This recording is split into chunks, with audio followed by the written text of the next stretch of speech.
We have multiple huge Patriots updates following the Kayshon Boutte trade as we have some truth revealed behind the process of moving Kayshon to the Houston Texans, an injury update on TreVeyon Henderson, plus Eliot Wolf speaks on the latest contract discussions with Christian Gonzalez. Lots to follow, lots to get to, and we have it all here for you now on Patriots Digest. Welcome everybody, I'm Jace Andrews. Hope you're having a great day wherever you might be. A day following the Kayshon Boutte trade to the Houston Texans, we now get a discussion with Eliot Wolf at his press conference. He gives us some insight into the trade, plus a little bit of updates across the Patriots organization as well. Lots to get to, but we're going to start with least important to most important, least important, however you want to put it. But let's start here and go from this. TreVeyon Henderson was a big talk yesterday with the Kayshon Boutte trade. Kind of got lost in the sauce, but wanted to put this out to you. He left yesterday's practice early due to a right ankle injury. He is now walking around and moving fine as to reports. He is going to get quote-unquote precautionary test done per the Price Globe. Price adds that it's believed to be a lower ankle issue. So everything that we're hearing from both the media and the inside sources with the New England Patriots is that this is a very minor injury. It's probably not something that we have to crazily worry about, but want to make sure that's why they're doing those tests. Hopefully we get a good, clean bill of health from TreVeyon Henderson tomorrow that we can report to you.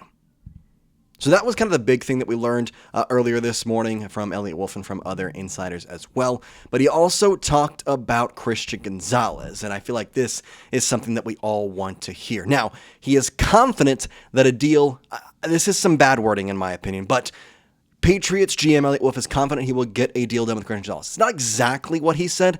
Here is the official quote. I'm confident that we're continuing to work on it, and we're positive that we're making momentum. There wasn't the confidence that, hey, this is going to get done, we're going to get a deal done. He didn't want to give us a finite official response of this is going to happen, or we feel confident that this is going to happen. But he does feel confident in the way the talks are moving, that they are making positive momentum. Now, the funniest thing about this, maybe not funny, maybe more shocking than anything else, is the fact that right now it is being reported, and Eliot Wolf said it today, that the team's offer to Christian Gonzalez would make him the NFL's highest paid cornerback. And that, to me, probably warrants a bit of questioning in some right. I want to give all the credit to Christian Gonzalez in the world. He is a fantastic cornerback and deserves to be one of the top paid, if not the top paid.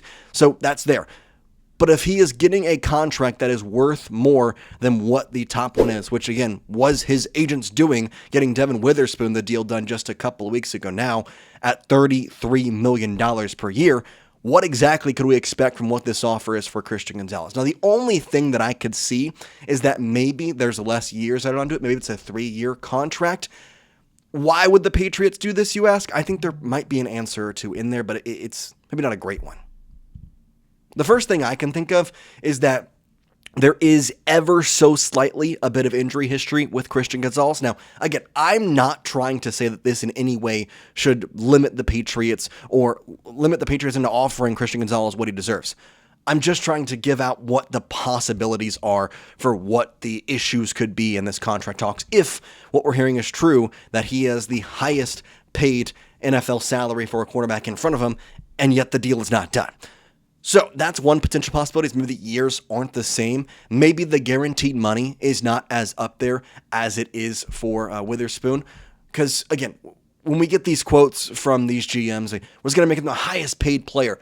That's all well and good, but we don't know the specific financial details. And let's just think hypothetically here and think logically. If Christian Gonzalez had a deal on the table to make him the highest paid player with more guaranteed money and the same amount of years as Witherspoon, why would he not take it? You could push for more, I guess, but I think that's what he wants to be, the highest paid cornerback, and Witherspoon just got what he got. So you're setting the market after it was just set, and there's not many quarterbacks that are going to reset it until at least next year. So it's just kind of thinking logically, there's got to be something intangible in there we can't see, whether that be the guaranteed money, whether it be the years, or maybe it be specific contract pieces about injuries. We really don't know at this point. But he does feel confident in the way the contract stocks are moving, which makes me believe it. And we knew that this was the case, that the Patriots had offered him to be the highest paid cornerback in the NFL a bit a while ago, but obviously that reset once Witherspoon got paid. I still think that, again, there's something that is on the hold there, whether it be guaranteed money, years, whatever it might be, and of course we'll get to figure it out as we move along.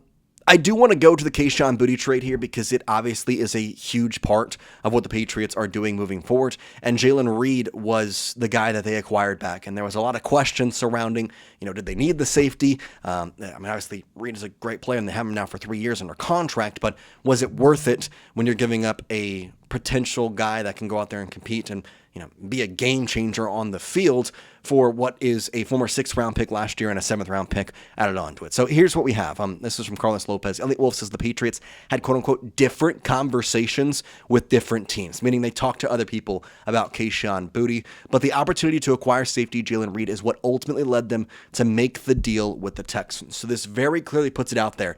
The Patriots wanted Jalen Reed, or at least that was the best player that was being offered to them at this current moment. And with the wide receiver room as it was, it didn't necessarily make sense for them to keep Kayshon Boutte, and now, he's no longer with us.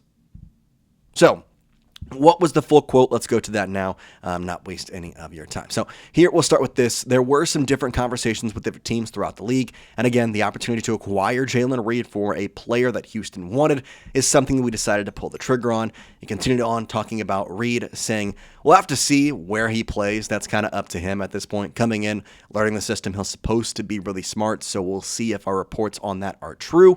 But talking to him this morning, he's really eager and excited to be here and has pledged to be more violent on special teams. Now, special teams is something that I feel like the Patriots have, I'm not going to say a huge concern in, but something they didn't love to see in the preseason games just because their depth options that were supposed to be these special teams demons and then okay on the defensive side have been not great on the defensive side and just okay on special teams. So this is a guy that maybe is bought in here to be a little bit more of a special teams guy, and that's why he wanted to mention about him being quote-unquote violent during special teams. So we'll wait and see how that transpires. If you ask me, I think he's more of a free safety, which is not, I don't think I like that, to be honest, because I think you have more versatility in your free safety where you'd like to have an extra guy on the strong safety side.